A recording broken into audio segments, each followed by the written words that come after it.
mean, it was wearing my ass out, and I could ride a long time on a stock seat, but that seat was just, I mean, as soon as I sat on it when I bought the bike, I knew it was going to be a problem because it felt like a 2x4. As soon as I sat on it, as hard as a rock, which, 20, 30 miles is not a big deal, but you get close to 100 miles on that damn seat, the stock seat, and it was, I mean, seriously, it's like sitting on a 2x4, not like this, but like this. I mean, it just went straight up my crack, but I'm fixing to go for a ride and see what I think. A quick ride to the river and the county park shows that it's completely underwater after several days of hard rain. After I went for my ride, the next day I went down to Vortex Springs, just north of Ebro, in between Ebro and the state line. But pretty cool place. Crystal clear water coming out of a cavern, actually, that folks dive in. The cavern was kind of scary, and I didn't have batteries for my flashlight, so I did not go in that cave. But the rest of it was pretty cool. Cool meaning cold, very cold water, 68 degrees. Not quite as cold as the Gulf, which is why I chose to go testing out my equipment and polishing up my skills a little bit. It's been a while since I've scuba dived. I've been carrying the scuba gear around in the rig for a year and a half and hoping to get a chance to go diving at a spot like this or somewhere else. Pretty cool, but it just never happened. So this day was the day, and realized how rusty my skills were. I actually had to kind of relearn everything kind of quickly there, sitting on the stairs watching the fence. And I pulled my Yee, put it in its waterproof case, and got under and realized after about 20 feet down that it was full of water. You can see the bubbles there. Luckily the Yee survived, but the case is not going in the water anymore. This is what they call the artificial cavern, which is I guess it's just some kind of a fiberglass rig that's upside down, unlike the natural cavern, which is actually a hole in the ground where the water comes out, and that's pretty big. But like I said, I didn't go into that because didn't have a flashlight. I didn't even go into this one because it looked like maybe I could have gotten hung up, and I didn't want to have to swim out of my gear because that's probably what I would have done had I gotten stuck in there. But anyway, I'm not a cave guy. I'm kind of claustrophobic anyway. So, but it was a fun day scuba diving, and got a lot accomplished. Got my gear checked out, got my skills checked out, and then started working on the bike. Next few days, I put together what I saw in Moab. I saw a guy riding almost an identical bike, except he had the seat that I have now, and I lusted over that thing because it was so nice. And he had this really nice rally fairing that fit the bike, and I decided I didn't want to pay $700 for the rally fairing, but I figured I would use that as a model to make my own. And what I'm doing here is cutting some holes out for the fancy little kit that I ordered. That's a couple USB plugs and a cigarette lighter adapter and a little meter, power meter, LED power meter, so I can see how much I've got. And in addition, I wired it, and then I wired a little switch on it, and everything worked out really good. As you can see, the motorcycle is still running. I'm not sure why I did this. Just goofing around and shooting some pictures. It's been a while since I posted a video, so I figured I would overwhelm everybody with video.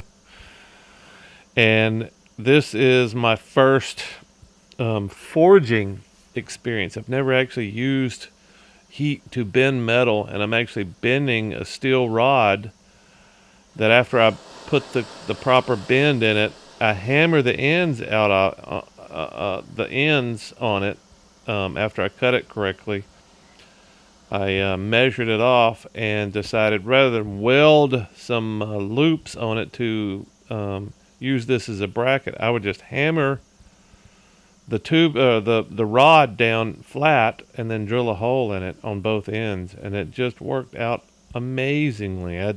I'm gonna start doing this a lot more often because it was so easy. I just thought it would be so difficult and I wouldn't have the tools, but I've seen a few people do some similar stuff on TV, and just got out my bottle of MAP gas and heated the damn things up. The thing bent like it was made out of, it was like a noodle.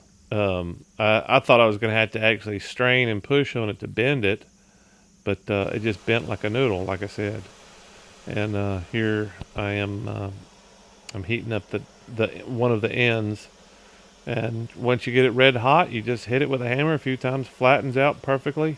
I even got a nice bend on it, almost perfect to what I wanted.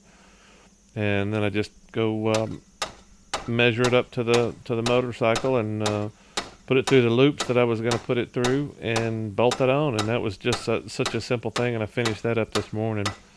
And the bags bolted on perfectly after that. And so I'm pretty stoked about my new modifications on the Moto to give me a little bit more distance, the more roadworthiness rather than just a pure enduro. But the biggest thing so far has been the seat, which is just amazing. It's, you know, it's like a real seat rather than a rather than a dirt bike seat. But the other things you might not notice was the metal bracket that keeps my saddlebag from getting up under the wheels, which is what it always does when it's empty, and sometimes even when it's full. But pretty proud of that. It's my first real forging experience. So pretty happy with that, and obviously able to mount some saddlebags now. And I've got a plate in there that I made to keep this off of the exhaust, because I melted some nylon in there.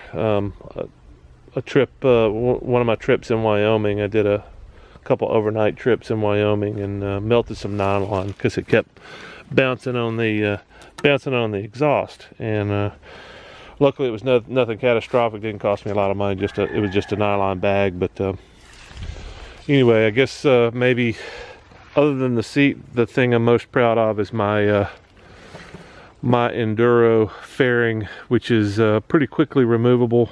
It's got all my charging, you know, it's got a cigarette lighter adapter, and it's got a couple of USB ports, and pretty happy about that. And I can mount all kinds of crap up here, and I can even mount, you know, I can mount a bigger tablet or GPS or whatever I wanted to up here.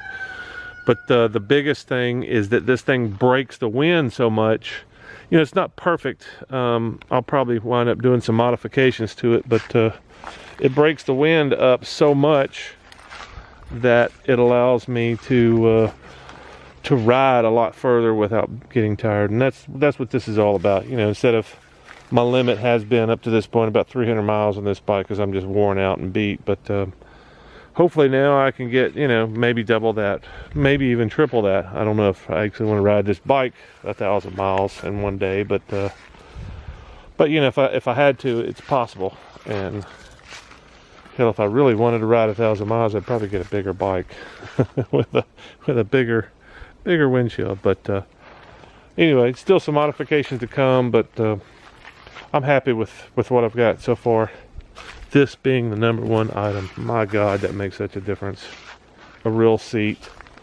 And hell, it's not even that great. It's just it's twice as wide. It's twice as wide as my old seat, and it works just as good.